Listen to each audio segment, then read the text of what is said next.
The Mike Hosking Breakfast, 6 to 9 weekdays on Newstalk ZB. G'day there. A not unfair question to ask as we return to the power crisis of 2024 is, are we being told the full story? TY, for the third time, has been asked to reduce power use. Methanex is allegedly in the throes of cutting another deal with the government over gas. Winstone has already announced that they're closing. They are not alone, of course. The major energy users group is asking us this week, all of us, to use less power. Just how bad is this?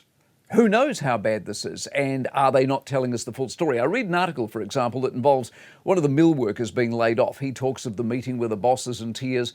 Lots of people are in tears. It's a town of 1,000 people, 230 of which are losing their jobs.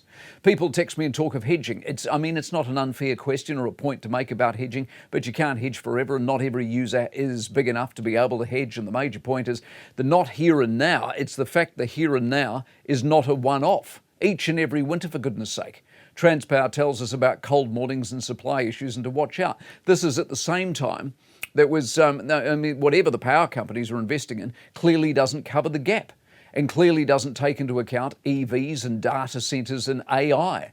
If an aluminium smelter, think about it this way, if an aluminium smelter can't do what it wants to do, if a mill can't even open, we aren't really forging ahead to a new tomorrow, are we, with AI and data centres springing up all over the landscape? Methanex is now a company that sells gas, not produces methane. How many people are giving up how much to scrape through this? And if we scrape through, what then? Apart from the sigh of relief, what then? What's the plan? Is the investment, as it stands, providing us with a future-proof level of power or not? Does anyone really know?